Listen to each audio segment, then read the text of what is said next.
everybody. Welcome to the Garage of the Court of Public Opinion. I'm Jeremy Cordeaux. Pete's here, Gary's here, you're here, and the court is in session. We mentioned last Tuesday, the posting on Tuesday, Facebook posting, that Billy the Kid, I think it was the day he was killed. He was killed by Pat Garrett. By Pat Garrett. Can you tell me what? He played the violin? He played the violin, yeah. Not while he was being shot, I hope. No, he was getting a snack. He was getting a snack in the kitchen. Oh. Yeah. Who was that Wild West guy who was shot in the back? It was Wild Bill Hickok. Wild Bill Hickok, yeah. Yeah, and the hand that he was playing, he was sitting in the bar playing poker, and that hand is now called the dead man's hand. Aces and eights. Aces and what? Eights. Eights. Okay, I'll remember that. Pair of eights. I'll remember that. Has anyone asked Kylie Minogue who she'd like to shag, by the way? You know, right of reply, that sort of thing. She could have, let's see, let's think. Albo, Jim Chalmers, maybe Chris Bowen? I wonder who she'd pick. None of the above. None of the above, yeah. None of the above, yeah. What about that cat that spent 4 hours in the tumble dryer? What a fluffy little fellow. Yeah, but how the hell would that happen? Probably didn't. An 11-year-old cat doesn't find its way into a tumble dryer. It's an amazing story. You remember that song called The Cat Came Back? Pete, you remember that? No, I don't. No. There was this guy, he was a farmer, and he wanted to get rid of the cats. He didn't like cats, as opposed to Gary, who likes cats, but he didn't like cats, so the things he did in the song to get rid of the cat, but the cat came back. The cat always came back. Anyway, you talk about 9 lives. What was the cat's name, the one in the dryer? Lucky. Well, it is now. Lucky the cat. Now, Caroline just brought me this as we go to air. Well, this is going to air. We're recording Monday, and this will be on air on Thursday morning. But she wanted me to know that actor Sam Neill, who starred in my brilliant career in Jurassic Park, has died. He was just 78. A post made to his social media account Monday afternoon said that he died in Sydney surrounded by family. The loss was sudden and unexpected, but blessed by the fact that Sam remained cancer-free. The statement posted by Instagram. Neil first rose to fame in the 1977 film Sleeping Dogs before going on to star in my brilliant career, Jurassic Park, The Piano, The Dish. He was an actor's actor in many ways, from New Zealand. Nice man. I don't think in all the years I ever spoke to him, but, you know, always admired him. Somebody else I admire is a bloke by the name of Jason Morrison. Now, he's been a long-time friend and a guest around the dining room table, live streaming on a Friday morning. You can join us too tomorrow, 9 to 12, jeremycordeaux.com. And you can ring us on 0491 65 68 60. But he wrote an interesting piece during the week, which caught my attention and that of Tony Denton. Taxpayers will foot the bill to send climate activists and Aboriginal groups to a luxury Turkish beachside resort for this year's United Nations Climate Talkfest. Under a quietly announced $650,000 grant scheme, critics have branded it a disgusting abuse of taxpayer money. While Australians battle soaring power bills, the Albanese government is offering to pay up to $20,000 a head to fly climate campaigners to the COP31 event in Turkey in November. We should stop this travel support program while there's still time. It's being run by the Department of Climate Change. God, how many people work there? And what the hell do they do? Priority is going to be given to Aboriginal groups and young people and other pro climate action groups, officials say the grants are designed to ensure Australia's delegation better reflects diversity. Well, if you want diversity, how about inviting a few people who think the whole thing is a con, a giant con? This $650,000 bill is a small part of this outrageous, ongoing waste of money. Budget estimates reveal almost $150 million has already been allocated to Australia's campaign. Campaign? What campaign? What are we campaigning for or against? And these idiots think that we won't notice that we are not allowed to use our uranium and coal, but it's okay for the Indians and the Chinese. And if you look at that OECD chart that I showed you, showing the prosperous and successful countries of the world, India and China at the top, and we are second from the bottom. Can't they join the dots? Why wouldn't we throw this lot out? Energy Minister Chris Bowen's role as President of Negotiations? What the hell is that? President of Negotiations. With a support staff of 70 full-time people, taxpayer funded, we are also going to support Pacific nations in flying their people to the summit. What business is that of ours? This government has completely lost touch with the average Australian citizen. 240,000 Australians are in energy poverty, thanks to net zero.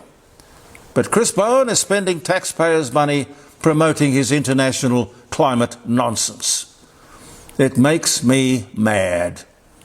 It really does. This makes me mad too. I saw in June, patients spent 47,000 hours in ambulances, ramped in Adelaide. That's up 800 hours on the previous month. Where is the media focus or attention on that? China, according to an official spokesman appearing on TV, Professor Victor Gao of the, and I love this, Centre for Chinese Globalization.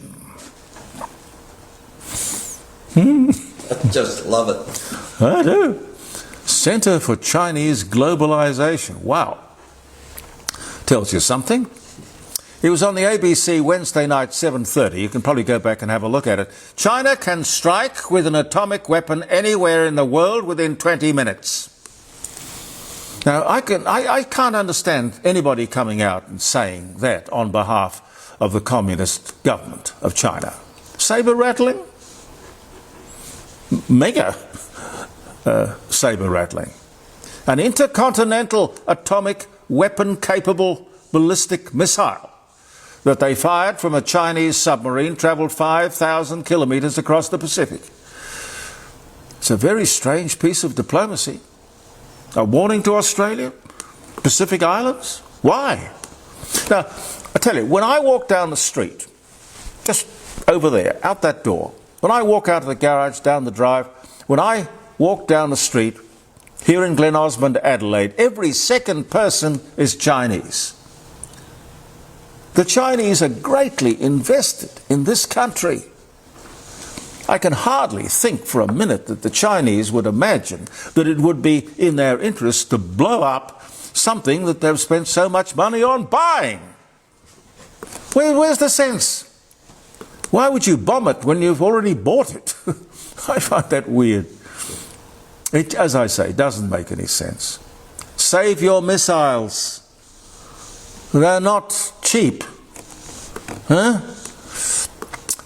We are extraordinary, aren't we? We Australians. Schizophrenic, I would say, would be a good word description. Sitting there watching television, and I don't know what time of day we're allowed to see these ads being broadcast for gambling, but there are a lot of them. They should not be allowed to advertise gambling, but I've said all that before. Be that as it may. There's the ad. At the end of the ad, it tells you not to do what the ad was telling you to do. That's weird. It's a disclaimer. It says you can't win and you shouldn't try. You can lose much more than you can win. The whole thing's crazy. There's the ad to promote the practice of gambling. Then there is the government-demanded disclaimer to tell you how wrong and evil and dangerous it is. Well, gambling is more dangerous than smoking, more antisocial.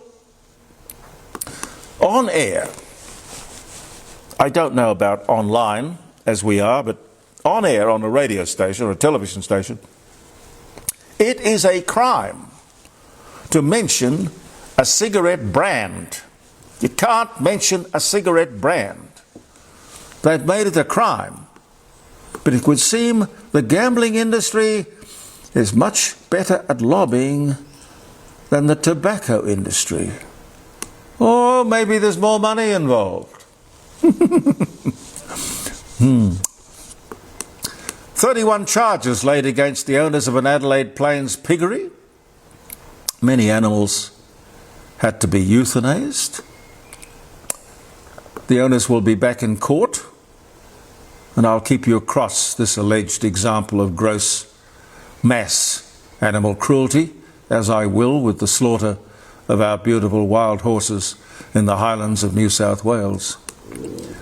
Something else that I found interesting too. According to Canstar, they do a lot of interesting things, Canstar. According to Canstar, we in Australia have the highest inflation rate in the developed world. Think about that. Highest inflation rate in the developed world. Also announced on Wednesday, Australians have a record $19.4 billion debt on their credit cards at a cost of $10 million a day in interest. $10 million a day we're all paying in interest. I think we could relate that statistic, tragic statistic, to the increasing cost of living, driven, of course, by the increasing cost of electricity, which is reflected in everything we do and everything we buy.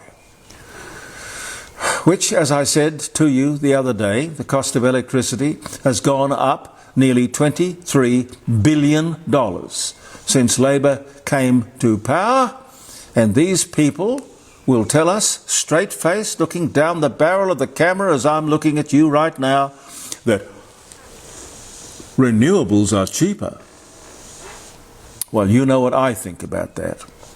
Now, tomorrow, Dr. John Bruni, expert in international affairs, and God knows there's enough happening out there, Professor Ian Plimer, who's a genius with everything. Look, this is going to be fun. Frank Pangello, journalist, Mike O'Reilly, journalist, and John Stoneham, he's the marvellous cartoonist. He's done some fabulous cartoons and cartoon books and things. It'll be a really good program. I hope you might join us. 9 o'clock tomorrow morning. And unlike Darren, I will get up. I will be there. You'll be there. I will be there, ladies and gentlemen. It's July the 16th. Happy birthday if you're having a birthday. Happy wedding anniversary. 1969, Apollo 11 is launched. Oh, wow. It began. In fact, there's an interesting story linked to Darren Hinch. The first job he ever had in radio, because he was a newspaper man, first job he had was as I suppose you'd call him a not roving reporter, correspondent. He might have been more used to being a co-respondent, but a correspondent. He went to America, to the Kennedy Space Center, where they launched Apollo 11, and he did, for the Macquarie Network here in Australia, a live cross to describe the launch this very day. It's the first time he'd ever been on radio. I've heard it a couple of times, and it was very good. Very good. July 16, 1969. Margaret Smith Court, Australian tennis player, 1970 Grand Slam, 24 Grand Slam single titles. Wow! Born in Albury, Australia, Western Australia, left-handed but made to play tennis right-handed. I'm told you should never do that with a kid. I'm left-handed. Well, no, you shouldn't make a left-handed person right-handed. You shouldn't That's true. tamper with people. Kissing is banned in England. Well, that didn't work. It was to stop the Black Death from spreading. I don't think that's how it spread. 1430 was the year. This was the day. And someone had the presence of mind to note down the date, July the 16th. Ginger Rogers, American vaudeville, stage, screen, dancer, singer. Top Hat, the Academy Award-winning actress. Kitty, Foyle, Stage Door, so many others. Born in Independence, Missouri, 1911. The year before my mother was born. She was an interesting lady. Because Fred Astaire always got the accolades, the credit. And in an interview, I remember I saw her say, "I did everything Fred did, but I had to do it in high heels and backwards." Indeed. Very true. And she was gorgeous. Gorgeous lady. Adam Scott, Australian golfer, US Masters 2013, born Adelaide, South Australia. We can turn him out. We can turn him out. 1980 was the year he was born. God, I've got ties older than that. 1980. My cat's older than that. Yeah. Roald Amundsen, Norwegian polar explorer, 2005 to 2002, Anchorman. He was very funny in Anchorman. You know, you could read an auto cue, but you had to be very careful because you put a question mark at the end by mistake. It went up at the end. Very funny. I sort of have to be in the business to get the real humour of that, I think. Elf, Step Brothers, born in California, 1967. Model, Anna Nicole Smith. Whoa. Ay, ay, ay. Ay, ay, ay. 26. Weds multi-millionaire J. Howard Marshall II. He was 89 years old. Hey, listen, folks, there is hope for all of us. There is hope. Dear, dear. Fine Darren's ex-chauffeur. Yes, well, she was lovely, I must tell you. I met her. Barbara Stanwyck, American actress, Dynasty, Big Valley, Thornbirds, born Brooklyn, New York, died 1990, born to stay in 1907. Captain John Gilbert patents the first dredger in Britain, 1618. I wouldn't want to go down in history as being the person who patented the dredger. Somehow. Adolf Hitler orders preparations for the invasion of Britain. Operation Sea Lion, he called it, 1940. Dream on, Adolf, dream on. American singer and actress Jennifer Lopez, 52, weds American actor and film director Ben Affleck, 49, at the Little White Wedding Chapel in Las Vegas, Nevada. Has anyone been there? No. Anyone got married in Nevada? Please. No. Anything else here? Oh, Jane Birkin. Now, she came up in conversation around the dining room table. Are we running out of space? No, I've got a couple of minutes. Okay. Jane Birkin, the French-British pop singer. She did Je T'aime. Actress, Death on the Nile, fashion icon. Dies at 76. Famous for advising on the world's most expensive handbag. I think maybe dredging may top that, I think so. to be remembered. I think dredging is probably more useful. In the big picture. In the bigger sphere of things, the Birkin handbag by Hermes, I think they sold one which was the original prototype, and it sold for $2 or $3 million for a handbag. And the story goes that she was on an aeroplane, gently humming Je t'aime to herself. And then she realized she was sitting beside this guy, Hermes, who's the fashion billionaire, and she started complaining to him about handbags. And before she knew where she was, she had an agreement with him to design her ideal handbag. That's a true story. Absolutely true story. I wouldn't lie to you. I wouldn't lie to you. Juan Manuel Fangio, Argentinian auto racer, world F1 champion, 51, 54 and 57, dies of kidney failure at 84. You'd have thought that he might have died behind the wheel of a car, but no. 1995, what a life. First banknotes in Europe are issued by the Bank of Stockholm. What did they use before banknotes, I wonder? 1661. I suppose they just used nuggets and gold and silver and pieces of 8. I know, no idea. Look, thank you very much for being with us. Appreciate your company and, of course, your support and all your comments. Very grateful.